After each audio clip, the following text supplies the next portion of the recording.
BJP विधायक रामपतो जमातिया त्रिपुरा विधानसभा के नए स्पीकर के तौर पर निर्विरोध चुने गए हैं। बुधवार को उन्होंने सदन के स्पीकर के तौर पर अपना औपचारिक रूप से कार्यभार संभाला।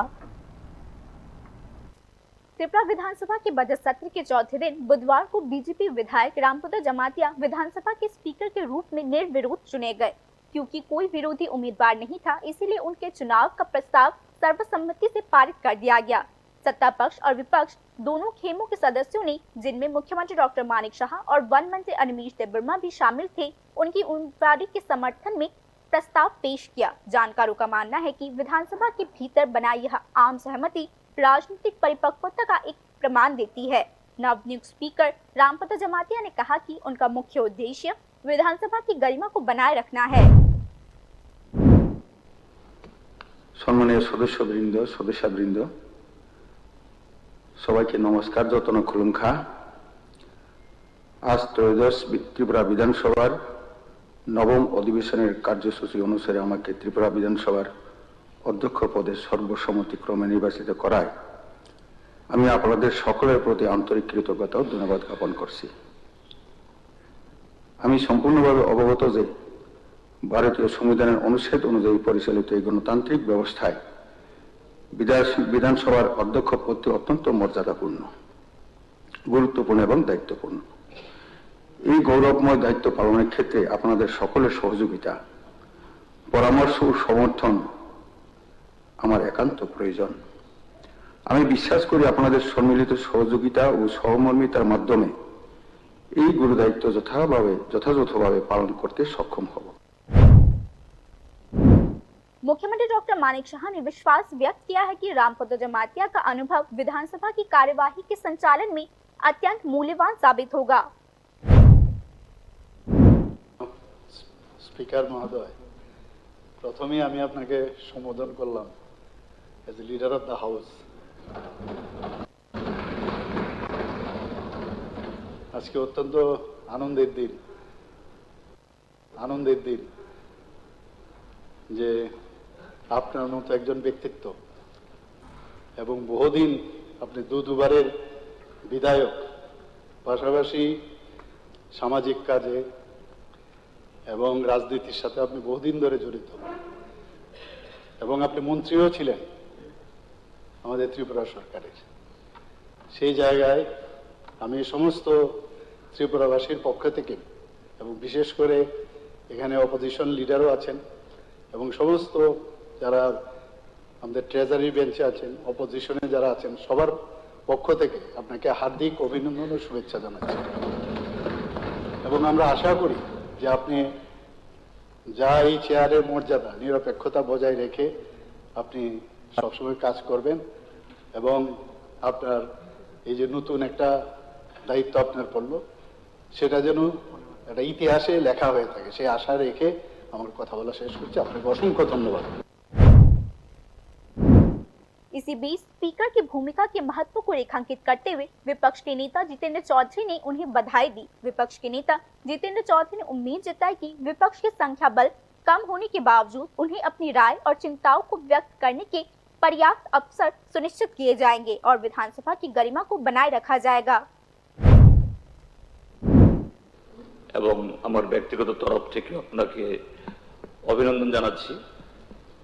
এরকম একটা উঁচু পদে খুবই গুরুত্বপূর্ণ আসনে আপনি অধিষ্ঠিত হয়েছেন।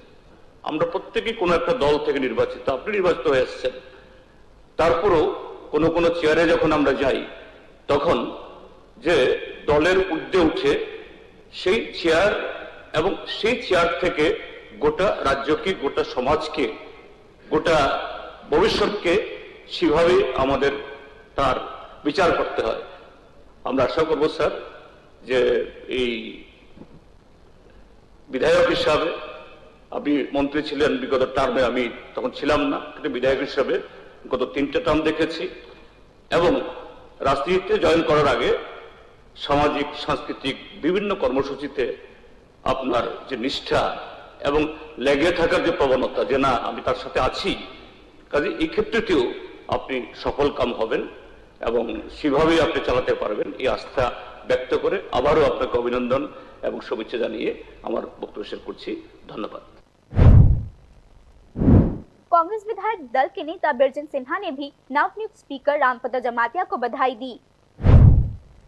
कांग्रेस परिषदीय दलेर तरफ থেকে আন অপুষ স্পিকার হিসাবে আজকে আপনি নির্বাচিত হয়েছেন এবং গুরুত্বপূর্ণ আসনে অলঙ্কৃত করছে। আমরা বিশ্বাস করি আপনার প্রতি যে বিধানসভাতে সবাইকে সমান দৃষ্টিতে দেখবেন এবং হাউসকে সুষ্ঠুভাবে পরিচালনা করতে পারবেন আমাদের বিশ্বাস আছে। এর আগেও আপনি যখন স্পিকার ছিলেন না তখনও চেয়ারম্যান ছিলেন, মধ্যে মধ্যে হাউস পরিচালনা করেছেন, তখনও দেখেছি আপনার দৃষ্টিভঙ্গিটা একটা নিরপেক্ষ রয়েছে এবং আমি আপনার প্রতি আমার বিশ্বাস রেখে অভিনন্দন জানিয়ে আমার বক্তব্য শেষ করছি। त्रिपुरा विधानसभा के स्पीकर का पद पिछले साल 26 दिसंबर को तत्कालीन स्पीकर विश्वेंदु सेन के निधन के बाद खाली हो गया था। विधानसभा की संवैधानिक प्रक्रियाओं के निर्बाधित संचालन को सुनिश्चित करने के लिए एक न्याय स्पीकर का चुनाव करना एक अत्यंत आवश्यक कदम बन गया था। रामपद जमातिया 2023 के विधानसभा चुनावों में गोमती जिले के बागमा विधानसभा सीट से चुने गए थे। जनजातीय राजनीति में लंबे समय से सक्रिय अनुभव वाले एक अनुभवी नेता के तौर पर वे अपने व्यापक राजनीतिक अनुभव और संगठनात्मक कौशल के लिए जाने जाते हैं। कई लोगों का मानना है कि अपने पूरे राजनीतिक करियर में जमा किया गया उनका अनुभव और साथ ही उनकी प्रशासनिक सूझबूझ विधानसभा की कार्यवाही को प्रभावी ढंग से चलाने में अहम भूमिका निभा सकती है। इससे पहले उन्होंने त्रिपुरा सरकार में मंत्री के तौर पर काम किया।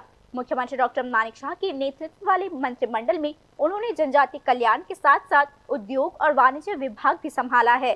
रामपद जमातिया लंबे समय से जनजाति समुदाय के उत्थान के उद्देश्य से चलाई जा रही विभिन्न विकास पहलों में सक्रिय रूप से शामिल रहे हैं। कुल मिलाकर राजनीतिक पर्यवेक्षक बीजेपी के इस फैसले को, जिसमें जनजाति समुदाय के एक अनुभवी प्रतिनिधित्व को विधानसभा अध्यक्ष के पद पर बिठाया गया है, एक बहुत ही सोच समझकर उठाया गया राजनीतिक कदम मानते हैं, खासकर तब जब एडीसी चुनाव बहुत नजदीक है।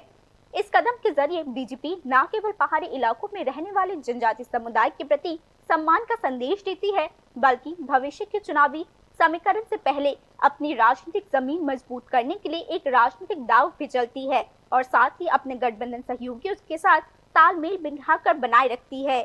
Bureau report, news now.